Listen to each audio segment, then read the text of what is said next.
All right, welcome, ladies and gentlemen. This is the newest episode of the Money Down Pod. That is my guy, Sean White. Give him a follow at Dumpster Fire Fan, myself at Kayvon_sports. Check out the pod Twitter page at Money Down Pod on Twitter. Let us know your thoughts. Like, subscribe, comment, all that great stuff. Today, we're coming at you guys right away. I know we're a little bit late on it, but we've been very busy lately, me and Sean grinding over here. So we wanted to just kind of give our initial thoughts on this whole Nick Saban, Jimbo Fisher, Deion Sanders thing. It clearly rocked not just the college football world, Sean, but the entire world. I mean, it rocked the sports world. It rocked the sports world. It was being talked on every single platform, and it's really a gift for people like me and you who love college football and are always looking at ways to talk about it, but usually in the month of May, we're pretty much just talking about transfers and stuff, and that's it. So this really gave us something to talk about, and I think me and you both are going to look at this in a unique perspective. So for all of you, I know you've heard a lot about it. Just stay with us here. You might hear something a little bit different, and of course, we always want to hear your thoughts. We'll shout you out. Just let us know on the YouTube page or wherever you listen to this podcast. Just give us a comment, and I promise you, we will read that comment on air in the next episode. So, look, Sean, this is how it started. We all know Nick Saban started it. And I just want to get this out of the way, and I want to get your response to it. That right away, I saw a lot of people, and for those that are new to this or maybe haven't really tuned into how we talk about college football, we're not Nick Saban haters. We're not Nick Saban truthers. Like we both think he's one of the best, if not the best coach ever. And we're with that, but we're not two SEC guys that are like SEC all the way. We're really in college football. We're pretty much even across the board because we really don't have teams in college football. We both just really love the sport and more just evaluate the players for the NFL. So that I want to say that first when I say this. Nick Saban did not say this stuff because he is scared. Okay, I saw a lot of comments about Nick Saban he's shaken up by this NIL. He feels Jimbo and Texas A&M breathing down his neck. Look, yes, he probably does feel the pressure of recruiting coming at him in different ways. He didn't say that because he was scared. He said this because he was preaching to his boosters, his donors to give him more money. That's all it was. He was literally selling to his boosters that he needs more money. He just ended up taking shots at Deion and especially Jimbo while doing it. And the reason why Jimbo just busted here is because this is like the fourth time Jimbo has heard someone say that he's cheated. And think about it, man. If you're someone that's putting all this work and all this sweat and all this stuff to recruit these players, and you finally get a phenomenal class and all you hear is that you cheated, you would get pretty pissed off too. Now, I think Jimbo went a little too far, and we'll get into his response in a minute, but I first just wanted to hear what you have to say about that. I think that this is just Nick Saban crossed the line. I think he was wrong in this instance. I don't think he should have called them out. I don't think that should have happened at all. I also do fully believe he knew he was being recorded. I don't think Nick Saban always knows what's going on. I don't think he's scared. I think he does understand that things are changing and Alabama needs to step up. And I think that's exactly what he was doing. He was letting people know things are changing and we got to step up because there's guys like Jimbo out there that are doing this, whether you think he's doing it right or wrong, he's doing it right now and he's getting the players. Yeah, I don't think Nick Saban's scared of anybody in college football, and he has no reason to be. Really, let's be honest. He has no reason to be at all. And when we do our college football playoff preview and the season and everything, Alabama's going to be right up there at the top.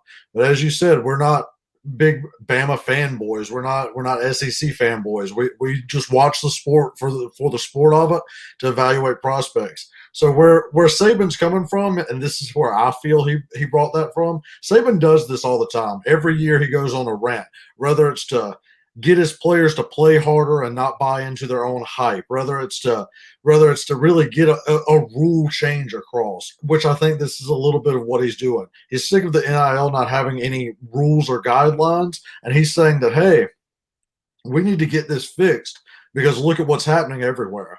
How he went about that is completely wrong, as you said. Yeah. You can't accuse Jimbo of cheating when in reality everyone's doing this now. This is just what the world is. So you can't accuse him of breaking rules when it's just, hey, we've got oil money out here, we'll pay whoever, and you can't get mad at him for that. He's not breaking any rules right there. That's what it is. So I think number one, Saban wants to establish some rules. Nick Saban likes to go out on these rants and really try to shake some cages up, establish rules that way. The second thing I think that Saban's doing right here, and it's very smart, is hey, we're not changing rules. These Bama boosters going to start giving us more money. I'm going to start doing this shit. That's what he's saying to you. He's saying, I'm going to start paying a bunch of players like this. And when I do it, I better not hear one peep from everybody about me paying players, because look at what's going on right now. We don't have the top recruiting class, this and that. We've been doing it without paying all the players. So if we don't change these guidelines, this is what I'm going to do as Coach Nick Saban of Alabama. That's really what Nick Saban was saying. But he got a little too carried away with it, you know. Him and Jimbo had this little thing going back and forth. They do have a little bit of animosity towards each other. Jimbo was that first assistant to beat him, so you know Saban doesn't like that much. And Jimbo got the national title that one year out at Florida State, so you know Saban kind of watches stuff like that. Whereas Jimbo Fisher definitely isn't scared of Nick at all, and he's trying to come at him. He's like, "Hey, I've been on your staff. I'm coming for the crown." And with the NIL money backing him, he's got the recruiting class to do something about it. That quarterback situation's a little shaky, and that's the one thing we'll talk about when we preview it in the future. But I'm telling you, Nick Saban was doing that to get a point across. It wasn't any fear going. He just carried it a little bit too far when you start insulting other coaches like that, because there's no cheating going on. They're just paying players legally the way NIL is set up. Without a doubt. And I think that's a really good point by you of what he's doing. It's kind of, look, Nick Saban, for how great as he is, which you can honestly, when I say this, it honestly makes him even greater. He's always been a little late to the party in a lot of things. He never wanted to adopt the spread offense. He never wanted to go, full out with the wide receivers. He wanted to pound it with those big boys, have a mediocre average quarterback in the back, play really good defense, and win that way. And he did win that way. And then he started to see things were changing, and he had to adapt. He was a little late to that. And again, I'm not trying to stand here and say that he's late to paying players, because Nick Saban and Alabama are paying. I mean, the funny part about this whole thing is it was literally a year ago when NIL started, when Nick Saban immediately came out and said, our quarterback's already making 7 figures and he hasn't even played a game yet. So like Nick Saban has literally said Bryce Young is making 7 figures and he hasn't even played a game yet. What I think Nick Saban is mad about is Nick Saban is taking this NIL and he's saying, we're not using NIL to bring players to Alabama. And that's what NIL was supposed to be. The players already get here, you recruit the players, and then they get NIL deals. And from what Jimbo's saying, and again, I understand the sliced bread, all that stuff, but until I get real facts, I have to go off of what Jimbo's saying. And Jimbo's saying, I worked my ass off to recruit these players, and now that they're here, they're getting NIL deals. Now, maybe in those recruiting pitches, they said, you're going to get some NIL deals and all that stuff, but that's what NIL was supposed to be. NIL is now turning into, no, hey, come here, you'll get this, you'll get that, you'll get all this stuff promised you. And I think Nick Saban is sitting there saying, this has gone overboard, and then now to your point, we're going to now use this and we're going to run with it. So I really agree with you on that. I like that. I think at the end of the day, Sean, both coaches were out of line. Look, I think Nick Saban went too far. But I think Nick Saban should have never called out Deion. Well, why you got to call out Deion, man? Look what Deion, I think, to be honest with you, man, and I'm not saying that Nick Saban is scared of Deion, but I think if anybody in this situation is scared of anyone, it's college football scared of Deion. Because Deion over there is at an Jackson State's it's not an FCS school. I don't know which division it is. I know it's in the historic Black conference. It's an HBCU. It's an HBCU school, and he went 12-2 with them. He just got the #1 overall recruit in the class, and he's showing that he can win with the players he has, and he hasn't even recruited big yet until this year. So if anything, people are looking around saying, if this man comes to Florida State, if this man comes to a Power 5, who knows what can happen? Again, I'm not saying that Nick Saban's scared of Deion or anything like that, But I think it was just completely uncalled to call out Dion. Like Dion, good for him, man, for getting a guy to come to an like that type of player to come to an HBCU, whether he got NIL money or not. Good for Dion. I think that's awesome. The main thing to me here is that they both were out of line. Nick Saban was out of line for calling anyone out, and Jimbo Fisher was out of line for just taking it too far, man. He had every right to stand up there and defend himself because Nick Saban went after him. So I would defend myself too. But for him going on and saying, go look at what God has done in his dirty past, go look up he's pretty much standing in front of America and saying Nick Saban has cheated. He literally said that word for word, that go and look at what God, referring to Nick Saban, has done with his deals. That's saying Nick Saban has cheated. That's out of line, in my opinion. You didn't need to go that far, but that's just kind of how Jimbo is. Oh yeah, Jimbo is going to call it how he sees it, man. Jimbo Fisher is one of the funniest coaches to listen to at the mic, and I love hearing him. Honestly, he'd be a coach I'd like to play for. Like, I understand that. He just went a little overboard, man. But again, like you said, he's been called out like 4 times for this now, and it's getting a bit out of hand. Like, let's be real. They have a massive collective because they have a bunch of oil wealth. That's what it is. They have several donors that are just multi-millionaires that just can throw around money. And he can recruit all he wants to, but all these kids know that they're going to get a ton of cash too behind it, even if Jimbo Fisher doesn't tell them that up front. Yeah. But he's working his tail off, like he says, to get these kids. And, he actually did a great job at Florida State. He's always been a good recruiter. I mean, you have Jalen Ramsey, Jameis Winston. Look at all the people he put into the NFL out of Florida State. And that was a Florida State that was down way before that happening. So Jimbo knows what he's doing recruiting-wise, man. He's been having good recruiting classes. He just hadn't had one to this extent. Yeah. The thing you're saying about Dion is interesting to me because if we're bringing up Florida State, even if Saban's not scared of him, that's one to be scared of right there because everyone can kind of be shaking on that. And it's mainly because the transfer portal isn't where it is. Because the minute he goes to Florida State, it's almost going to be an all-star team of people transferring in. It will be. I promise you. It will be. He'll get his number one corner recruit to go with him immediately. Whatever their nickel and whatever they're outside, they're too deep, all the corners are going to want to play for him. The safeties are going to want to go there. And he's bringing heavy hitters, man. Warren Sapp and all them on the D-line. All these kids saw these people play, man. They saw them play. And now on top of that, you got Barstool's money back in the NIL part of it. Woo, that's a dangerous combo, man, because you get these former players, Hall of Fame level, that kids respect. On top of that, you have the NIL money and you go D1. He can set up a real powerhouse at Florida State or whatever Power 5 school he wants to go to. And I'm sure someone's going to cut him a massive check to come to a Power 5 school. And if it isn't Florida State, it's going to be someone. Someone's going to try to poach him. And I think it's going to happen in the next 2-3 years. So that's someone to watch for. And maybe it happens after Saban leaves and maybe it won't be as controversial with him. But I can see Saban having a few more talks like this about the transfer portal specifically once Dion goes and starts pulling all these kids from everywhere. Because that team's going to be really good. So I think that's spot. I think it's going to be Florida State. I think Dion he's going. First of all, if Florida State isn't the one to get Dion, then Florida State, you have messed up. Dion should not be going anywhere else but Florida State. And if I'm Florida State, I'm giving everything I have to him, and he will immediately make them, just like you said, because of the transfer portal. That's so key. Kind of like what USC is doing here, which Sean's going to hit on in just a little bit about USC and some of the expectations that people are having this year for them.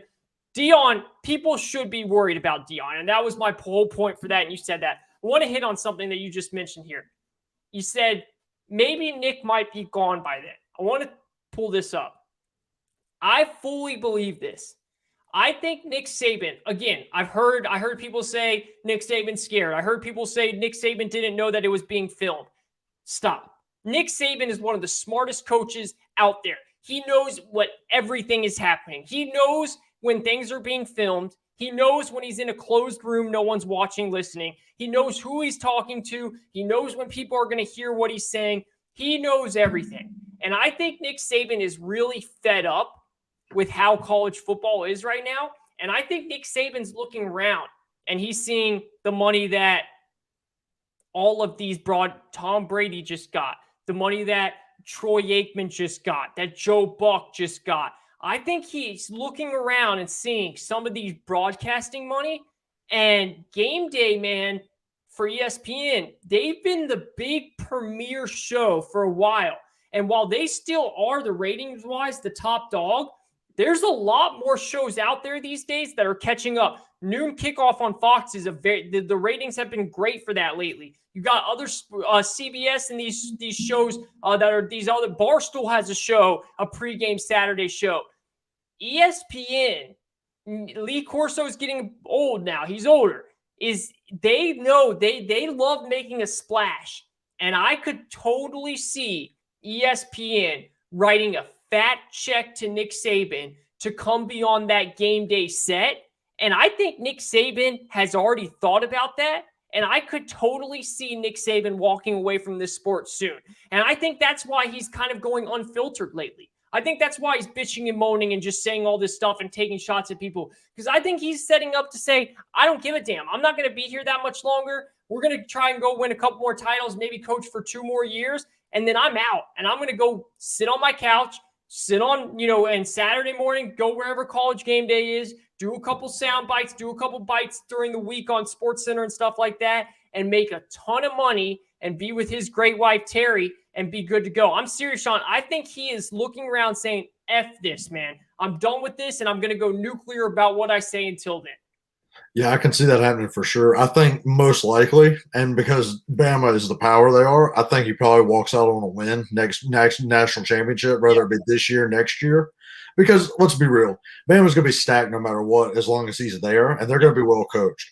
What you said is very interesting, though. So Lee Corso is getting older, so that is a seat that he may be able to fill and kind of play the Urban Meyer role for Big Noon Kickoff. Yeah. You're right there. Really bring ESPN back from their ratings losses because, like you said, Fox is doing big, and Barstool's just a whole nother level. Like they associate so well with the college kids that like that's where the college kids want to go party. But it takes some of the viewers away. Yeah. So there's that. Here's one thing to keep in mind that you didn't mention that plays into that. Now that we've kind of spitballed around, ESPN got the SEC matchup from CBS. That's so true. That's a very big thing to me. I think that you bring Saban in. You have the old CBS matchup.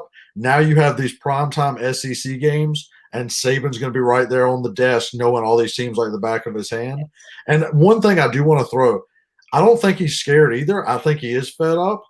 But Saban also kind of knows when to exit. He always exits schools very well, and this has been his longest run tenure. If you look at that division, he's not scared of Jimbo necessarily, but that's a powerhouse. I think Ole Miss is 1 year away with Lane from being real dangerous over there. And, I mean, let's be honest. I know a lot of media people can be up and down and fans. I think Brian Kelly's going to have LSU rolling a lot better than they've been because they're going to get their same recruits, but they're going to be way more well-coached than they have been under that Les Miles Ogeron era. Yeah.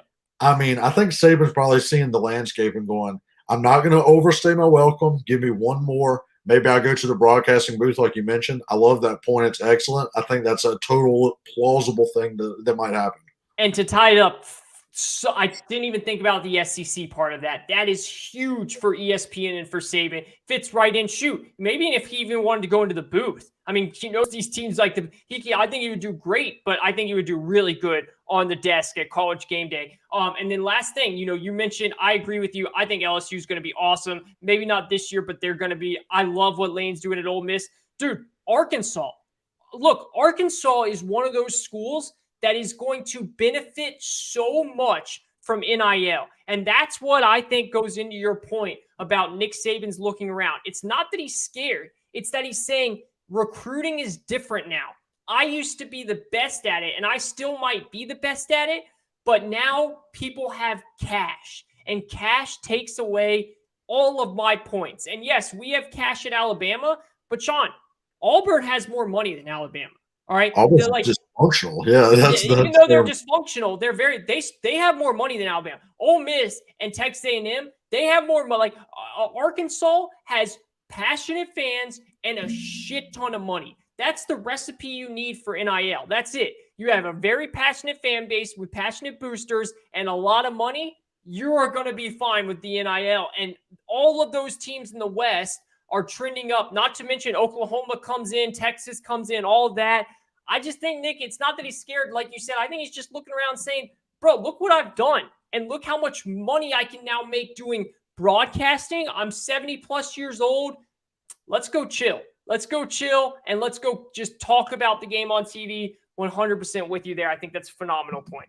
Yeah, he's already given opinions out there now, so he can just go sit on the desk and give them after that. And yeah, I was going to bring that up too. I hate to say it, but I mean, if we look around and talk about NIL money, Texas is out there with all that stuff. But that's a team that we'll talk about in the future. But I'm always down on Texas. Yeah. This year it might be a little different. We'll see. Well, we got to see what Quinn Ewers can do first, man. Oh, yeah. I mean, I don't want to. I know we're going to get into this, and I'm right there. Texas fans, week 2. Quinn Ewers' second game playing against Alabama, that could be rough, bro. Like, I know Quinn Ewers is supposed to be this prodigy and all that stuff.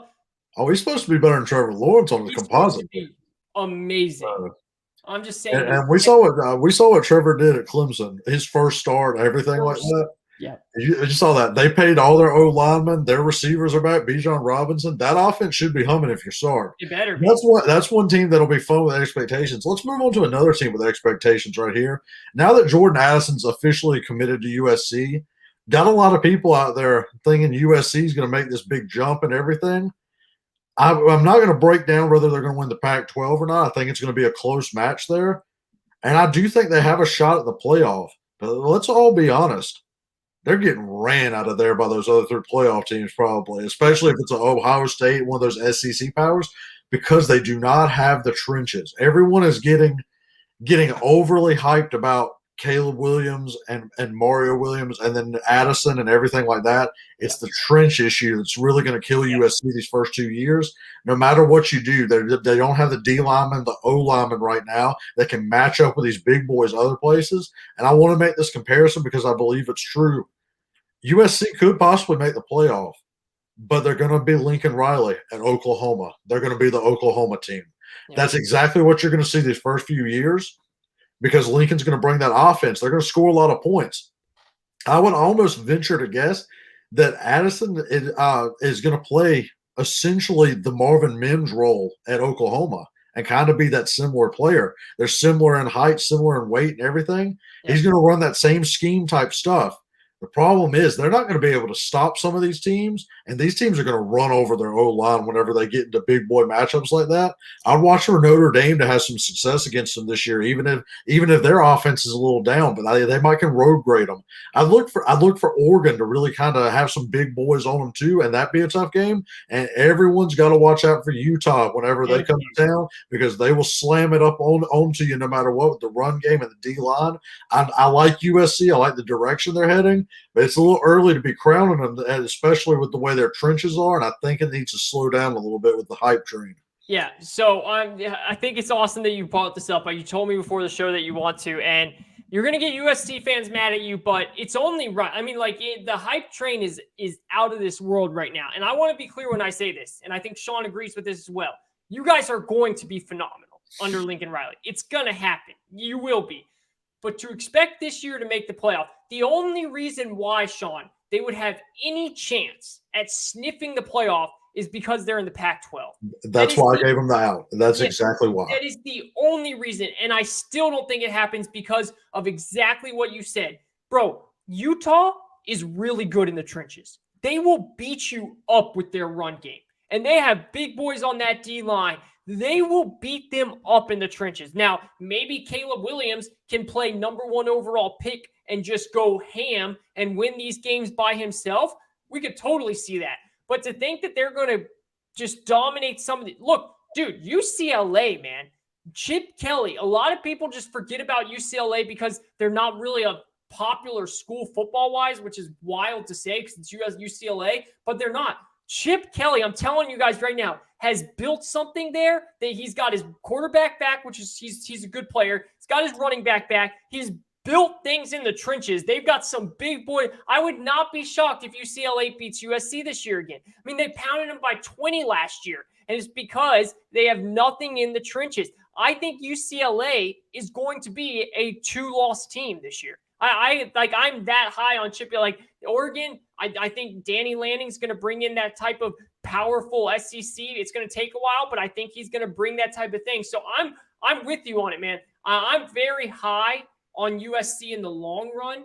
Really, really, I'm high. Like even as when I mean long run, I'm saying even like next year, I think they could be phenomenal. But this year, the only reason why they could stiff the playoff is because the Pac-12. And I also, on the other spectrum, wouldn't be shocked if they lost 3-4 games in the Pac-12 because of some of those schools I just mentioned. Yeah, when these new coaches take over, man, it wasn't easy for Nick Saban that first year at Bama. They really were up and down. It's not easy for these first year coaches to come in and build a program like that. And USC, you know from watching, y'all were way down. I mean, way down as can be outside of Texas, really, as a traditional power. And now you've really got to build that up for another year. So I think they're going to need one more year of just the weight room for some of these big bodies they have, and maybe one more year of some transfer portal guys coming in that can play defense and play on the O-line. And then I think y'all will be set. I think you'll have a much better shot. But I think the hype train's a little off the rails right now when I see playoff talk, when I see, we get us in the playoff and we'll have a chance. Let's slow down on that because we got some primetime teams. I mean, nobody's even talking about Clemson this year. No. And it's because of DJU. Clemson's defense is going to be very similar to how Georgia's was last year. They're going to have about 7 or 8 prospects that's going to go in the top 3 rounds of the draft, and they've all been there for a long time. They're returning some 4th and 5th year seniors. These are grown men, and it's kind of crazy to think that USC fans would think that they could just run up in there with some 18-year-olds and not get their ass whipped on the line. Yeah. So that's one thing that I'm watching for. I can't wait to see USC. I buy them in the long run, like you said. I wanted to pump the brakes on some of the short-term success that the fans are thinking they might have because it's going to be a little bit of a process. Give Lincoln another year before you start throwing national title hopes on top of him. Yeah, no doubt. And again, USC fans, you shouldn't take this personal. Like, last year, you guys were literally unwatchable. This year, you're going to be must-watch every single game because you have Lincoln Riley, Caleb Williams, Addison, all those guys. It's going to be phenomenal football. You can't build a team in the playoff in one offseason, especially with how bad that roster was when Lincoln Riley took it over. So you're spot on there. Anything else you want to hit on before we head on out here?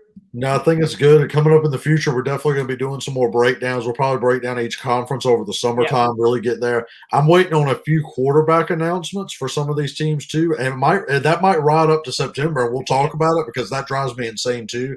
Coaches like to keep that close to the vest. I think they need to let them out there and let them throw with the first team and everything like that. So we'll definitely keep it up to date like that. If you didn't see our NIL video, go watch that. We had some NIL solutions out there for the transfer portal and stuff like that.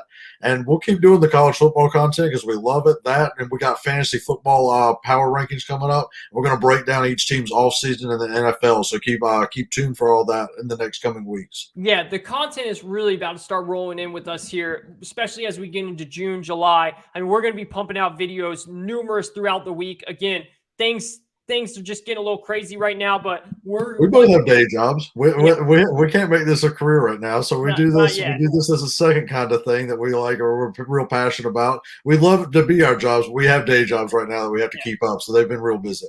No doubt about that. But again, we will be putting everything into this podcast, this show, as we really get closer here. The college football talk, like Sean said, we're not just going to break down divisions. We're going to break down some of the best games we believe. We're going to break down the best quarterbacks in college football, running backs. We're going to do all this type of stuff. And then for fantasy, literally every possible thing you can think about with fantasy is going to get discussed here on the Money Down Pod. So give that a tune and a like. We will definitely appreciate it. And check out our NBA pod. We'll talk a little NBA draft and what's going on in the NBA as we get near the NBA Finals here shortly, which will be coming out here in just a little bit. So thank you for tuning in. That is Sean White at Dumpster Fire Fan, myself at Kayvon _sports.